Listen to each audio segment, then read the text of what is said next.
So LeBron James and Charles Barkley, it's widely reported that they've been at odds for a good amount of time. And in this video, we're going to talk about the well-documented history of the beef between Charles Barkley and the one and only king himself, LeBron James. But before we get started with this video, if you enjoyed this kind of content, not only subscribe and push the bell for post notifications, but make sure you drop a like to help us out with the algorithm, and let me know your opinions down below in the comment section. But without further ado, let's talk about Charles Barkley's side first. So Charles Barkley, for those who don't know, is a Hall of Famer who has a show on TNT called Inside the NBA, along with Shaquille O'Neal, as well as Kenny Smith and Ernie Johnson. It's a pretty good show. It's one of the best basketball shows in the world, one of the best sports shows in the world in my personal opinion. They're very authentic and they speak from the heart. And that's why I don't ever hate Charles Barkley, because he always tells it how he sees it. Sure, you can disagree here or there.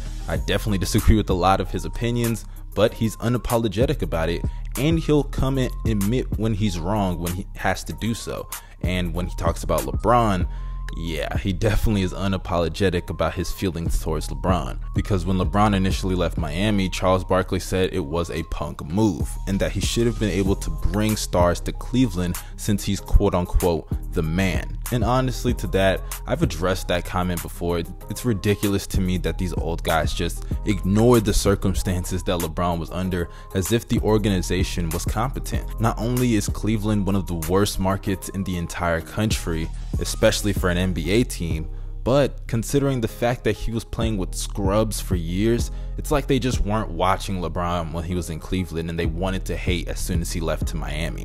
And then to top things off, once LeBron lost to the Dallas Mavericks in 2011, Barkley said this is what he gets. He thought he was Jordan, and in reality, he's a Magic Johnson, Scottie Pippen type of player. And to that, I kinda see what he's saying there, because after the 2011 finals, it was very obvious that LeBron was not on the level that a lot of people thought he was going into that series, or hell, even going into that season, because there was no excuse for LeBron to lose to that team. Yes, they had a really nice defensive scheme to trap him in certain areas on the court and force him to be a jump shooter, but that was still unacceptable to go out there in a finals game and shoot 3 of 11 and only record 8 points and not show up in 4 straight fourth quarters. And I believe in each of the games that they lost, they blew consistent double-digit leads late in the fourth quarter. It was unacceptable and ridiculous how much LeBron choked in that series. And for him to say that he's not Jordan coming out of that, I can 100% agree, because at that time LeBron hadn't proven anything. He wasn't a champion. He'd been to the finals twice and lost twice, being swept in 07 and now losing in 6 to the Mavericks after joining Dwayne Wade and Chris Bosh in Miami to form a team that everybody thought was going to be unbeatable for the next decade, and they got exposed in the 2011 finals, primarily LeBron James. And to be quite fair, Michael Jordan would not have fucked up like that. He never fucked up like that on the biggest stage, and he went 6-0 for a reason with no Game 7s. Charles Barkley knows that because he was one of the victims during that 6-0 run. So for him to say that LeBron's like a Magic, Scottie type of player, Scottie's a little disrespectful. That's a little disrespectful to LeBron. I'm sorry. As good as Scottie is, there are definitely some similarities between Scottie and LeBron, but Scottie was never, ever on the level of a guy like LeBron James. But the Magic part, when you mix that in there, that's when I understand what he's saying, because he's kind of talking about their play styles. And I can see the Scottie aspect because the all-around game, and then Magic, obviously his playmaking. So I kind of understand where he's coming from in that aspect, but he didn't stop there, because Charles Barkley then went on a couple years later when LeBron went back to Cleveland after they won in 2016. In 2017, Kevin Durant goes to join the Golden State Warriors. And to be quite fair with you, I skipped a lot of the hate that Charles said towards LeBron during the time period, and it's because it really just wasn't that relevant.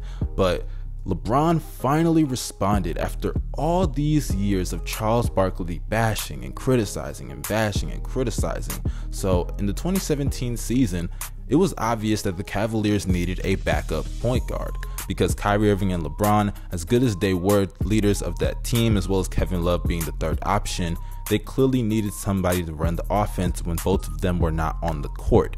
And then not only did he make those comments public, but he did those after damn near every single pregame. He was very adamant about them getting a backup point guard, in which they eventually got Darren Williams, and we all know how that turned out. That was the beginning of it, the end of his career. But regardless though, Charles Barkley then went on Inside the NBA and said, "Do you want all the good players? Do you not want to compete?" That's literally what he said about LeBron. And for LeBron James, who just beat a team down 3-1 in the NBA Finals, that's 73-9. I'm not even gonna talk about the other parts of his career. For you to say a guy like that doesn't want to compete, like, come on, bro. How can you say that? Honestly, how can you say that? It's obvious that that team needed a backup point guard, and LeBron just wanted that. All he asked was for what he got, a Darren Williams type of player. Obviously, it didn't work out, but you guys get my drift there. And LeBron responded, and I'm glad he did, because LeBron was so fed up after all the years of hearing constant criticism and just straight up player hating from Charles Barkley. LeBron laced into Charles Barkley in ways I didn't think he was capable of. He said, "He's a hater. What makes what he says so credible? Because he's on TV? I'm tired of biting my tongue. There's a new sheriff in town." He later would go on to say, "I'm not going to let him disrespect my legacy like that. I'm not the one who threw somebody through a window. I never spat on a kid. I never had unpaid debt in Las Vegas. I never said I'm not a role model.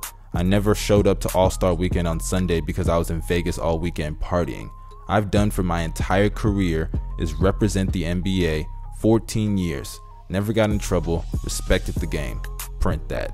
And to be quite honest with you, I can completely understand LeBron's perspective. He's looking at a guy like Charles Barkley, who was consistently out of shape, primarily towards the tail end of his career. And not only that, but he's also looking at a guy who never won a championship. As great as the player Charles Barkley was, there's a reason he never won a title. Later on in his career, his defensive inabilities got worse because of his own doings, not being able to stay in shape. That's on him. And to be quite fair, I don't even think LeBron should have laced into Charles Barkley like this, but considering all the years of just straight up hating that Charles Barkley has put on LeBron's head, I can completely understand why LeBron went off like this, because he wasn't just responding to one quote. He was responding to all the years of consistent hate, time in and time out again. And I love LeBron, but I definitely do believe in this situation, he could have handled it better, because Charles is only talking about basketball and LeBron made it kind of personal. But I still maintain that Charles had this coming, and Shaq even said on the show that he had it coming. So yeah, that's the history between LeBron and Charles Barkley. Let me know your opinions down below in the comment section. Who do you side with if you have a side in this? And also, do not forget to hit that subscribe button, push the bell for post notifications, and hit that like button as well to help out with the algorithm. This is your boy David from NBA Knowledge signing out.